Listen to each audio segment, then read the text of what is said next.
Hi everybody, I'm Kevin Chen, the CEO and lead developer of Necrobarista, and for this talk I'll be discussing how we funded Necrobarista from essentially being nobodies in the business and having $0. So the process of Necrobarista took us 6 years, and we went from having, again, $0 is not true. I think I had $400 in my bank account, but nothing in the account for Route 59, so to speak, to having acquired roughly $1.2 million of funding income over the past 6 years. Now, 1.2 million is not a lot, especially over 6 years, but I must stress that I think for having come from no money to get to that point is something that I imagine a lot of other developers in this kind of startup position would like to do, and that's what I'll be detailing, how we got there and what are the steps we took and how we used that money. So the way I'll be structuring this talk is by going through each of the major funding milestones we achieved, and obviously discussing how we got that funding, what are the steps that we took to get that funding. But instead of saying why we got the funding, which I think is a bit of a moot point, right? Like, why do you get money as a startup? Like, of course you get money. I think I'll be talking more about what that money enabled us to do. So instead of doing I guess, descriptive breakdown of that funding, well, I guess thinking more about the thought process of us getting these fundings, it wasn't really that we had a plan from the onset. Like, okay, this is us 6 years in the future, these are all the steps we're going to take for the next 6 years, and we're just going to plan out perfectly, because I think that's quite silly. It's a bit of a waste of time to try and plan that, because inevitably your plan is going to, shatter. A much more viable practical solution is to try and get as much money as you can, right? And once you get the money, you look at your bank account and be like, okay, we have 80K. What can we do with this 80K? And then you execute that, and then you try and get the next bit of money, and then you execute that. So you're constantly adjusting your plan, right? You're constantly adjusting your plan based on what you have, not what you want. And that's kind of what I mean by it's a prescriptive strategy instead of a descriptive strategy. So again, instead of describing why we got this money, which is, like, quite obvious, I will be talking about how we use this money, right? Like what this money helped us achieve. Okay, so the first bit of funding we got was from Film Victoria. This is roughly 80K, I believe it's 83K. This is in 2015. We were still I say we, and by that I mean myself, Nokvu, Joe Liu. Joe and myself were still second year at RMIT at that point, and Nok, I believe, has just graduated the previous year. So we were still very much part-time, right? Like, this is not a proper business endeavor. We knew at that point, though, that we wanted to create this company. We wanted to make our own studio, and we wanted to make not Necrobarista, but we wanted to make a visual novel. Back then it was called Project Ben. And so again, I must stress that none of us had any background in business coming into this, shtick. So so much of this was a massive learning experience, and a lot of mistakes were made on the way. And a lot of fortune, really smiled down on us. I think we were quite fortunate in a lot of these things. One of the first big, bouts of fortune is that we were able to win an award at Freeplay for this little game we made called Little Moon. And I think that visibility granted by that Freeplay award, I don't think that was 2016, I'm pretty sure that was 2015, I will have to double check that. as well as having done some networking around RMIT, networking in exam back in the days, meant that we were able to get a meeting with Liam Rote from Filmvic, and he has long been an ardent supporter of our studio and Necrobarista. Even from back then, he was like a big fan, very excited, and through that we were able to actually secure 80,000 to work on, back then it was called Project Ben, and that was, I think, very fortunate because we were able to squeeze ourselves into one of the rounds that were less busy. And this is something I'll talk a bit about later, but we didn't think too much of it at the time, but it turns out that that was quite a risk for Filmvic as well. We were literal nobodies, and we had the award from Free Play, but that was really it. No industry experience, fresh graduates, 80K is a lot of money. What that enabled us to do is we were able to hire a writer, Justin Peterson, and we were able to start dedicating a lot of our time to seriously invest in Project Ven to start searching for a publisher. We knew that 80K is not going to take us all the way. Like there was no way that was going to happen. So we needed to start preparing a pitch deck for a publisher. It was also a massive morale boost, right? I think we were very close to calling it quits before we finished Little Moon and getting that award. So the fact that we were able to actually, prove to ourselves that there are people that are interested and there is money that is available for this project meant that we could actually start working on it full time. So summary, extremely important. The first big batch of money that you receive is critical, right? Butterfly effect kind of thing, right? Like if this didn't happen, who knows? Like we might have been able to secure another bit of funding from another source, but Film Victoria, because it is a grant, it meant that we didn't have to pay that back, and that is a lifesaver for startups like ours. Over here, you can see that I've done a bit of a budget breakdown and how much, like roughly how we spent that 80K. So half of it went to the team, 25% for contractors. We had like some dabbling into getting some animators, but very quickly realized that the money we had is nowhere near enough to actually push us through all the way, and so we had to change that strategy. The most important thing is PAX West. So with that money, we got a publisher. So again, we were able to refine and create this playable vertical slice and make a good pitch deck. And I think one of the most important things is actually consolidate the idea. Project Ben, we just knew was like a pretty high level, like it was something to do about visual novels, wanted to make it in 3D, wanted to make it so it was like next gen.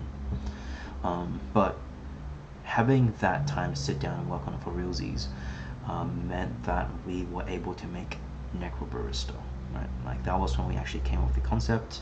We were able to come up with the title, and we were able to create a, I think, quite high-profile trailer. So it's still our most popular trailer, 150K views, courtesy of a Kotaku article, which again we secured during PAX West. And that, I think, put us in the eyes of a few publishers. We ended up speaking with Sony, Devolver Digital, Yoda One, Coconut Island, and Usbridge Games. Maybe a few others, but I think those were the main ones we were actually in serious discussion with. So it was a pretty big decision of us to end up going with Coconut Island, and we did that for a few reasons. The first one is we were quite interested in China, and again I will talk more about China later because I think that's something that is relatively unique to Route 59 as a new startup indie studio in Melbourne. And also, just how much money they were willing to part 165k again is not massive in retrospect. Spoiler alert, you can kind of see roughly how much money we get later on.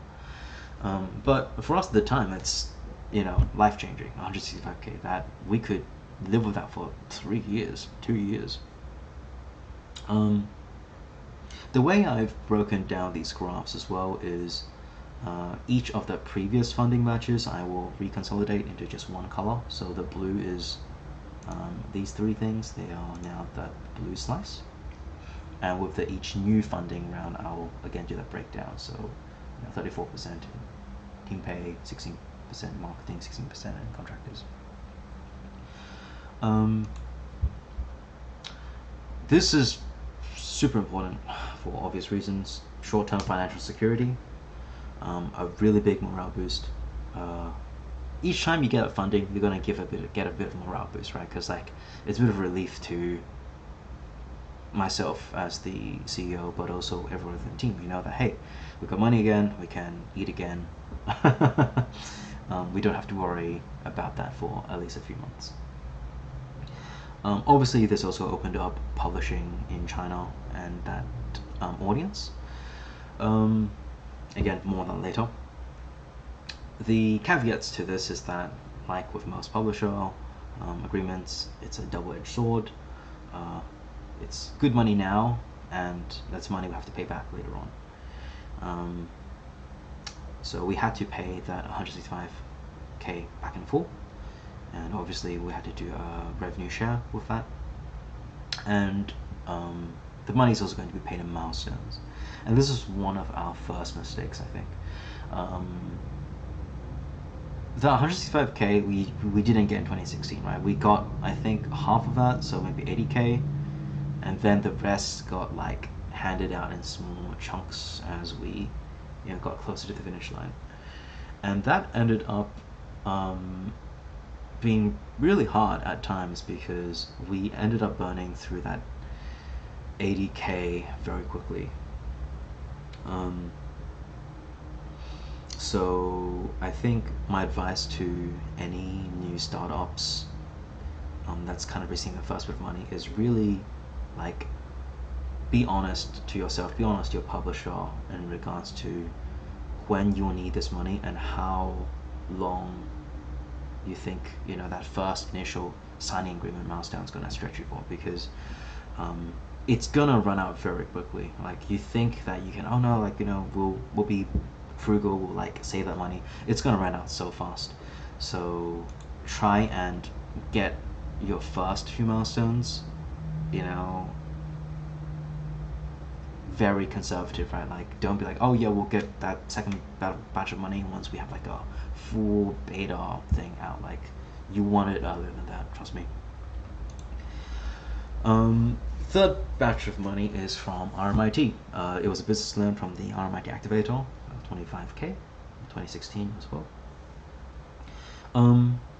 It was a very low risk, low reward kind of venture. There was the point where we knew we were going to start running out of money, again, due to the milestones. So we were okay, we just need a bit of money, ASAP. How do we get it? We were one of the more established backed businesses in that cohort. So to clarify, we were part of the NEEF. RMIT Activator is the program, and it's for startups, for I think faculty, staff, alumni, students of RMIT. So we got the money very easily, and I say very easily, it still took us a month to prepare that pitch deck, explain to these people who have no idea what video games are, how this visual novel with anime graphics is going to make us all this money down the line. That's something I should talk about. Really important, knowing how long it takes to actually secure these funding, how much time it goes into it. It took us, I think, around 3 months of work to get this Film Victoria. It took us, I'll say, 6-7 months of work to get this, right? And it took us like a month to do this. So it's a trap that I think it's very easy to fall into. You spend so much of your time chasing up funding that it becomes this like Ouroboros of self-consumption where like you're getting this new funding so you can get more funding so you can get more funding you can get more funding and you never end up working on the game. It's one of the reasons why Necrobarista took 6 years, right? Because so much of like I'll say like a good 2 years is just chasing funding. So yeah, something to consider seriously when you're a startup.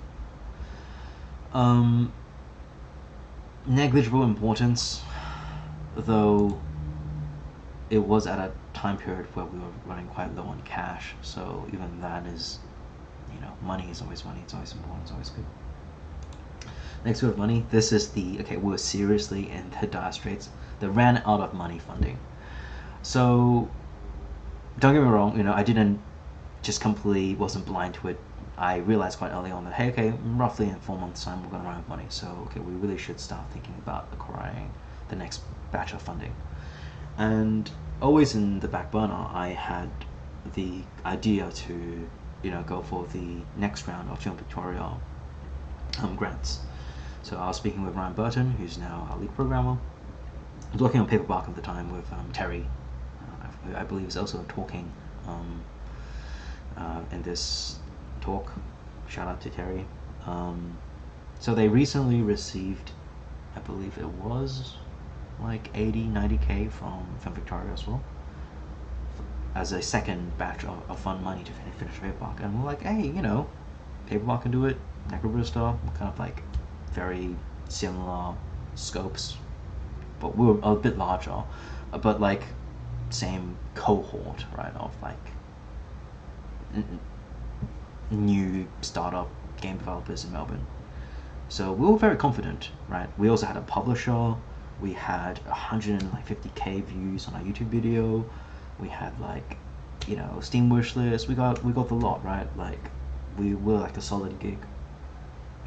And then we got rejected from this request, which I believe was for around 90k. Oh, money figures are in Australian dollars, by the way. Everything's been converted from USD. That took us by surprise. That really shook us because we were very confident that we were going to get that money, and we didn't. And it was a fairly last minute revelation as well. This was early 2017 or like late 2016. And that really, that was like 3 months before we were going to run out of money. And I was like, oh crap, we really need to get money ASAP. And so what we ended up doing was selling 6% of our company in terms of the shares to our publisher and 2% to US investors for like 90k. And it's not terrible, 6% is like negligible, or 8% is negligible, but it really was also something we didn't want to do like this early. The other thing is that we had to, as part of that 6%, we ended up selling our kind of software, our framework that we made Necrobarista Project Ben in to Coconut Island, our Chinese publisher,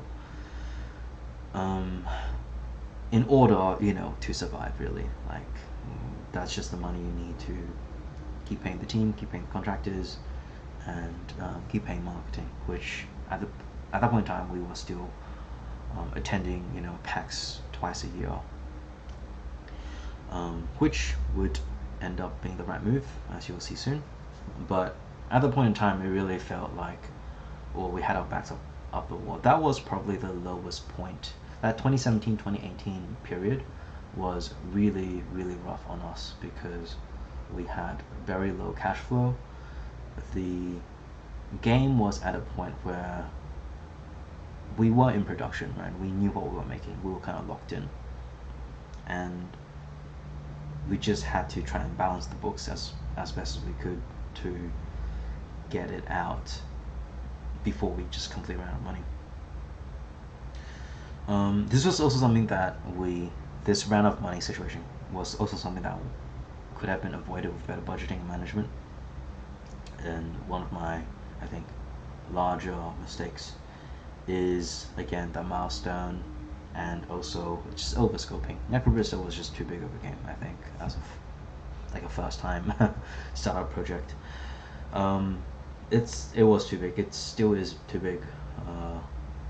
I feel like overscoping project creep is so inevitable for first time studios, and it's just something you had to learn like through your own blood, sweat and tears. Like people told me that, I believed them, I knew it was gonna happen, and it still happened, right? It's just but maybe we could have been smarter about it. I don't know. Definitely gonna be scoping down for our next project, that's for sure. The big windfall for us, of course, was Apple Arcade. We received 500k, and you can see how it just dwarfs everything else on this chart, or how much funding that was. And how we got there, and this is like the $1 million question, or the $500,000 question, is really just being in the right place at the right time, and the result of just constant networking efforts, right? The fact that we constantly went to PAX, we constantly, made sure that we were as visible as we could be, and just kept chasing up, following up on our leads. That's how we got there. By situating ourselves as a relatively unique niche narrative, beautiful aesthetics, high quality game, it really kind of put us smack bang in the middle of like what Apple wanted for their AA program. This completely changed our launch strategy, and I think to quite a large extent our business strategy for the next 2 years. We were originally going to go very aggressively in Asia. We're not going to go on mobile. We're going to go on Switch and try and have that kind of almost sim ship approach. But part of the Apple Arcade agreement, which just means that obviously we had certain exclusivity deals with them. That meant we had to avoid Android. We could still do Switch, but also there is like a sudden delay we had to do. It was such a good it came at such a good time, right? It came just when we were like really running low on that money, and it meant that we were able to justify a delay in our production in order to further polish and refine the game. It was like fairly of like marginal impact, kind of short term, because we spent so much time chasing up on it. This took us, I'll say 4 months. Not a concentrated effort, we were still doing production at the same time, but 4 months of back and forth emailing, and so much time like getting that, the legalese through the door. We were pretty worried that it wasn't going to go through. We also had to renegotiate with our publishers. So at that time it was Coconut Island and Playism, it's our Japanese publisher, because obviously this meant that it would eat into their profits with Android sales, mobile sales, and so we had to pay them part of this. We can budget breakdown. Part of that was the repayments we had to just give to Coconut Island and Playism, as well as localization. That was another big deal. But long term, oh boy, long term, this changes the landscape for us as a company. Like we are now able to, downscope, but we are able to, with a smaller team, keep chugging along for like another 1-2 years. And finally, the game is out. This Necrobarista, we came out in late July. We've had roughly 4 months of sales so far, and that's been roughly 250k. And it's been a bit of an underperformance compared to what we originally estimated going by our wish lists, but we have high hopes that we will see a boost in sales next year with a discount, with the final DLC out of the door, with the Director's Cut Edition and like a Switchport. Just looking at our wish list, that is kind of what the performance indication, fingers crossed, look like. We still have a lot of that going to the repayments and kind of rev share. So of all the money that we've made over the past 6 years, it's only like 9% of that is in our bank right now, like 100k. And that, I think, is a great summary of just how much it costs to make something like Necrobarista, how much time and how much money it takes, and how much like of that profit margin is going to be, right? It's like that 9%. Yeah, that's crazy, right?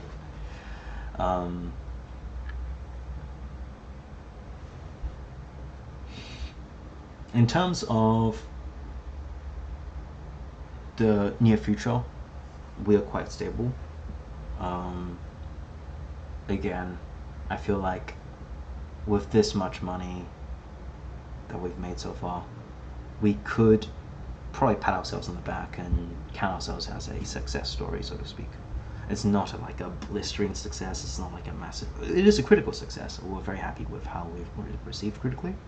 But from a financial sustainability perspective, it's like a B minus, right? Like C plus B minus. We passed and kind of okay. And yeah, like it's really tough. It's super tough. This is probably the second hardest thing I had to do in my life. Yeah, it's nuts. It's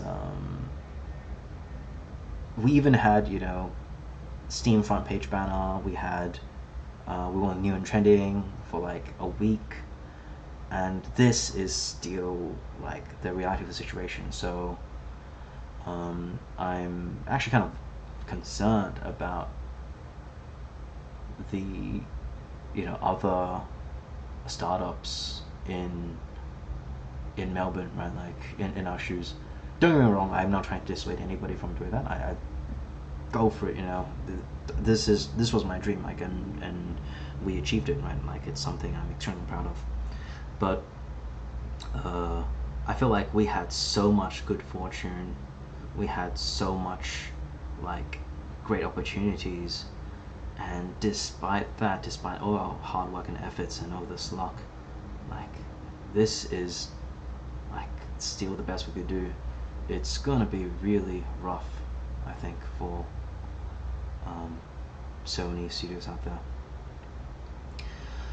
Just my honest 2 cents. So I'm gonna quickly talk a bit about money over time. As you can see, most of the money we got basically the past year, right? Like all the way up until 2017. This is kind of like how much money we had. And you're like, well, Kevin, that's a bit silly. Why didn't you get any money in 2018? Well, remember, a lot of the publisher money only came to us later down the track. So it's not like we got all this 2016. Like, we didn't get all of 2016. Like, we got maybe like a third of that in 2016, and then the rest got silly drip fed to us over the next 2-3 years. It's again a good opportunity to showcase just how much Apple dwarfs everything else, and again emphasizing that publishers have lots of money. They want to make money. If you have a project that they think will make money, don't be shy to ask for more, right? Don't be shy to like try and negotiate for more. Obviously, again, if you're something like ours with zero experience, zero backing, it's going to be a lot harder to negotiate for those terms. But still try, right? Like, there's like, it's just business. They're not gonna feel like, oh, who's this cocky, like, person who thinks they're so hot. Like, it's just business. Nobody's going to take it personally. Of course, don't be like completely like blind and oblivious, but I'm sure anybody listening to this, you have enough experience to like gauge that for yourselves already. But yeah, I think like asking like 200k, 300k, 400k, 500k, that's all. It's very reasonable. It's very reasonable. Like no one's gonna think that you're like some idiot from the Boondocks that don't know what they're talking about. So in conclusion, plan out your income timings. Again, like when the money's gonna come in. Don't just be like, oh yeah, we signed this deal, we're gonna get 160k. Like, yeah, but like, when are you gonna get it? Like exactly, super important. And minimize how many times you have to go out chasing that funding, right? Avoid the endless death loop of spending funding to acquire more funding and so on and so forth. Again, I'm not exaggerating when I said maybe like 2 years of Necrobarista was just us trying to chase funding and trying to make vertical slice after vertical slice after pitch deck after pitch deck to like convince people to give us money. Hiring is paramount. It's so important. Ideally, if you can avoid it, avoid it. Trying to hire premium, and by that I mean people with experience. And it's one of the mistakes I think that we made, is that we didn't end up hiring enough people that are like that have that those years of industry experience. Because what you'll find is that you end up actually spending basically the same amount of money on the expensive people than on like fresh graduates, etc., etc. Because they're just more efficient. Like that's just like no matter how you slice it, that's just the case. Of course, you're going to get outliers. Fresh, graduates that like just outliers. But that's really the exception that kind of proves the point. If somebody's been in the industry for years and they have a track record, they're like that for a reason. They're like that for a reason. Hire them. Raise the bar, the quality bar of your studio. You can learn from them, right? Other people that's in similar roles can learn from them. It helps, like they can tell you like, Kevin, this doesn't make much sense. Like when I was at other studio, they did it like this. Like that's so important. Like if you have no experience doing this stuff, that's how you learn, right?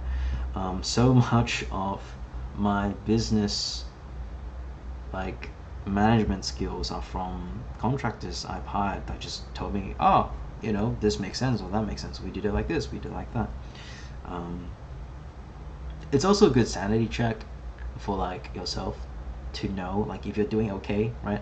Because like when you're sitting around in a room, you look around and everyone's like, fresh out of uni, you're like, you get this feeling like, what the hell were we doing? Like, what the heck is going on? And then they look at you because you're the CEO, you're supposed to know what's going on. And inside you're like, I have no idea what's going on. But when you have somebody that's been in the industry for years, you can look at them and be like, does this make sense? You can ask them questions. That is invaluable. Related, 100% consult your peers. Speak to them, right? Like, some of the best advice that we received was from Samurai Punk, Tin Man, Mountains, League of Geeks, right? Like, shout out to all of you. We only figured out, hey, we should probably get our funding after the Film Victoria because we spoke to Samurai Punk, right? We're like, hey, look, we got 8K, isn't that great? And they're like, yeah, you need more money than that. And we're like, okay, explain. And that's how we, got Coconut Island on board, so on and so forth. It's really hard to find like a one-size-fits-all guide online, Gamma Sutra, etc., because like every project is so different. There's going to be so many like specific variables on like who your team is, like, what your project is about, where you are, what type of funding that you have access to. So much of this stuff is US centric as well. It just doesn't really apply to you. So just speak with people around. One of the biggest regrets I have, I think, over the past few years is I was just not as involved as I could be inside the community. So thank you, Brendan, for giving me this opportunity to contribute back, because we've gotten so much out of these companies. I really want to be able to do that. I'll be listing my contact details at the end of this talk, so please reach out whenever you want, and I'll be more than happy to just grab a coffee, sit down and have a chat. Yeah, the finances, they're long term, very long term. you have to prepare years in advance. I know this is a bit contrary to what I said before regarding you can't plan years in advance for this stuff. You just have to do your best and like figure out on the way. Yes, you have to do both. You have to do both. You have to do the first thing where you have to just keep readjusting, but you also have to have a long-term vision for what you want for the end goal, right? Especially when it comes to things like legalese, right? Do not half-ass your legalese surrounding finances. That's some big mistake I did. I kind of just handed out rev share and company shares like candy. Part of it was important, part of it was necessary to, ensure that people were like invested, right? But I think I was still far too loose when it came to that, right? I was far too nilly-willy, like, oh, it's, I'm not gonna worry about it. It's a big deal, and it's gonna, if you make the wrong choice, years down the line, you'll be paying tens of thousands of dollars for it. It's, probably a good idea to speak with, again, your peers, other people that have gone through similar steps before you commit to, oh, this is what the company rev share should look like, or oh, this is what our rev share distribution should look like. Speak with other people first that's done it before. Don't just get a gut feeling for it. And I know it sounds kind of harsh, but as a business owner, you do have to really put the company first, right? That's how you pay your employees. That's how you make sure everybody is happy. It's a bit backwards, right? Like you think that you have to put your employees first, and you do. Obviously treat them well, treat them, courtesy, respect, and pay them well. But to pay them well, which is at the end of the day kind of the most important thing, right? Like people are there so they can have a roof over their heads and eat the avocado smash. Sorry, bad joke. Is with sustainability and finances that let people have that security. And that's something that I think was a big weakness of mine. And it still is something that I really like to improve on moving to our next project. So the elephant in the room, China. I know that this is something that a lot of people are interested in. What is it like? How does it work? So at the end of the day, China is still very hard to work in logistically. I mean, I speak Mandarin. My family is from Taiwan. We have many people on our team that speak Mandarin. So communication wasn't even that much of an issue, right? It's just like the logistics surrounding working in China is very difficult. Also, we've had a pretty disappointing amount of sales so far. They've only contributed to roughly 10%. We were like hopefully gunning for like 20 to 30% of our sales from China, but only 10%. And this is our main publisher, Coconut Island, being based in China and doing a localization for it. We even have voice acting in China. Yes, Necrobarista has voice acting. It only has one voice acting, and that's in Chinese. So having that kind of flop was pretty disappointing. There were a few factors. We had a pretty bad localization on launch. We also had, I think, a few like marketing mishaps happen along the way.